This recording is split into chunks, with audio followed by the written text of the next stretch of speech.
Gathering Blue by Lois Lowry, Chapter 13. Usually Branch scampered eagerly back and forth, leading the way, then circling back. This morning he was more cautious and followed behind. The thunder was still grumbling outside, and the hallway was dimly lighted. Thomas led the way. The dog's toenails clicked on the tiles. Matt's bare feet moved silently beside him, and the only other sound were Kira's walking stick, which made a muted thump with each step, and the dragging of her twisted leg. Like the floor above, where they lived, this was simply an empty corridor lined with closed wooden doors. Thomas turned a corner, then he jumped back as if he had been startled by something. The others, even the dog, froze. Shh! Thomas gestured for silence with his finger to his mouth. Ahead, around the corner, they heard footsteps. Then a knock, the opening of a door, and a voice. The voice and the inflection of the words, though the words themselves were not clear, sounded familiar to Kira. "It's Jameson," she mouthed silently to Thomas. He nodded, agreeing, and peered around the corner. It occurred to Kira that Jameson had been her defender, had been the one responsible for her being here at all in this new life. So there was really no reason to huddle here in the dim hallway hiding from him. Yet she was oddly fearful. She tiptoed forward and leaned beside Thomas.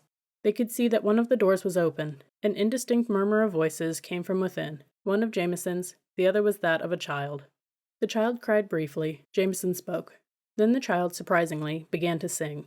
Its clear, high voice soared. No words, just the voice, almost instrument-like in its clarity. It rose, leveled at a note, and hovered there for a long moment. Kira felt something tug at her clothing. She looked down and saw Matt beside her, wide-eyed, pulling at her skirt. She motioned to him to stay silent. Then the singing broke off abruptly, and the child cried again. They heard Jameson's voice. It was harsh now.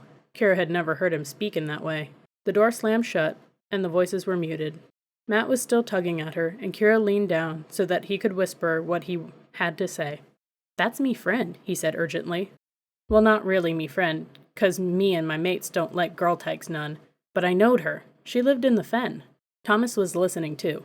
"The one who was singing?" he asked. Matt nodded enthusiastically. "Her name be Jo. She always be singing in the fen. I didn't never hear her cry. Like that none." "Shh." Kira tried to quiet Matt, but he had a difficult time whispering. "Let's go back," she suggested. "We can talk in my room." Branch led now, happy to be retreating and enthusiastic about the possibility of more food back where breakfast had been. Stealthily, they climbed the stairs and returned. Safe in Kira's quarters, Matt perched on the bed with his bare feet dangling, and told them about the girl who sang. "She be littler'n me," he said. He jumped briefly to the floor and held his own hand level with his shoulder. "She be about this high, and all the peoples in the fen, they be so happy hearing her sing." He climbed back onto the bed. Branch jumped up behind him and crawled on Kira's pillow. "But why is she here?" Kira asked, puzzled. Matt gave an exaggerated shrug. "She be an orphan now. Her mum and pa, they died," he explained. "Both of them? At the same time?" Kira and Thomas looked at each other. They both knew loss. But had it happened again? To another tyke? Matt nodded importantly. He liked being the messenger, the bringer of information.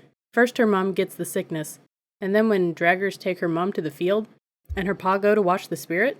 Kira and Thomas nodded. "Well," Matt said, making a dramatically sad face, "her pa be so sad at the field, sitting there, that he be taken a big pointy stick and stab hisself through the heart. That's what they all said, anyways," he added, seeing the shocked looks his story had produced. "But he had a tyke. He had a little girl," Kira said, finding it unbelievable that a father would do such a thing. Matt shrugged again. He considered that. "Maybe he didn't like her none," he suggested. Then after a moment he frowned and said, "But how could he not like her none when she sings so good?" "And how did she get here?" Thomas asked. "What is she doing here?" "I've been told they give her away to someone who had a craving for more tykes," Matt said. Kira nodded. "Orphans always go to someone else. Unless," Thomas said slowly. "Unless what?" Kira and Matt asked together. He pondered that. "Unless they sing," he said at last. Jameson came to Kira's room as he always did, later in the day. Outside, the rain still fell. Matt, undaunted, had gone off with his dog to find his mates, wherever they might be in such weather. Thomas had returned to his own quarters to work, and Kira too, with extra lamps lighted by the tender, had settled to her task, stitching carefully throughout the afternoon. The interruption when Jameson knocked on her door was welcome. The tender brought tea, and they sat companionably together in the room while the rain spattered against the windows. As usual, he examined her work carefully. His face was the same creased, pleasant face she had known now for many weeks. His voice was courteous and friendly, as together they scrutinized the folds of the outstretched robe. Yet the memory of the harsh sound of his murmured speech in the room below prevented Kira from asking him about the singing child. "Your work is very fine," Jameson told her. He leaned forward, looking carefully at the section she had just completed, where she had meticulously matched the subtle differences of several yellows and filled in a background area with tiny knotted stitches that formed a texture. "Better than your mother's, although hers was excellent," he added. "She taught you the stitches?" Kira nodded. "Yes, most of them." She didn't tell him how others seemed simply to come to her untaught. It seemed boastful to speak of it. "And Annabella the dyes," she added. "I'm using many of her threads still, but I'm beginning now to make my own when I'm at her cot." "She knows all there is, the old woman," Jameson said. He looked at Kira's leg with apparent concern. "The walk is not too hard for you. One day we'll have the fire pit and the pots here for you. I'm thinking of preparing a place just below." He gestured toward the window, indicating an area between the building and the edge of the woods beyond. "No, I'm strong, but—" she hesitated. "Yes? Sometimes I've been fearful on the path," Kira told him. "The forest is so close all around." "There is nothing to be afraid of there.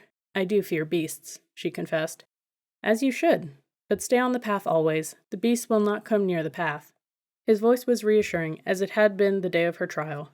"I heard growling once," Kira confided, shuddering a little at the memory of it. "There is nothing to fear if you don't stray." "Annabella said the same thing. She told me there was nothing to fear. She speaks with four-syllable wisdom." "But Jameson—" For some reason, Kira hesitated to tell him this. Perhaps she didn't want to question the old woman's knowledge, but now, feeling reassured by Jameson's interest and concern, she told him the startling thing that the old dyer had said with such certainty. "She said there are no beasts." He looked at Kira oddly. The expression on his face seemed a mixture of astonishment and anger. "No beasts? She said that?" "There be no beasts," Kira repeated. "She said it just that way, several times." Jameson laid the section of robe he had been examining back down on the table. "She's very old," he said firmly. "It's dangerous for her to speak that way. Her mind is beginning to wander." Kira looked at him dubiously. For weeks now, she had worked with the dyer. The list of plants, the many characteristics of each, the details of the dyeing procedure, so much complex knowledge, all of it was clear and complete. Kira had seen no sign, no hint of a wandering mind. Might the old woman know something that no one else, even someone with the status of Jameson, knew? "Have you seen beasts?" Kira asked him hesitantly. "Many, many times. The woods are filled with them," Jameson said. "Never stray past the village limits. Do not go beyond the path." Kira looked at him. His expression was hard to discern, but his voice was firm and certain. "Don't forget, Kira," he continued. "I saw your father taken by beasts. It was a hideous thing, terrible." Jameson sighed and patted her hand sympathetically. Then he turned to leave. "You're doing a fine job," he said again, appreciatively. "Thank you," Kira murmured. She put her hand, still feeling his touch, into her pocket. Her special scrap of cloth lay folded there. She felt no comfort from it. As the door closed behind Jameson, she stroked the cloth, seeking its solace, but it seemed to withdraw from her touch, almost as if it were trying to warn her of something. The rain still fell steadily. Through it, she thought for a moment that she could hear the child sob on the floor below.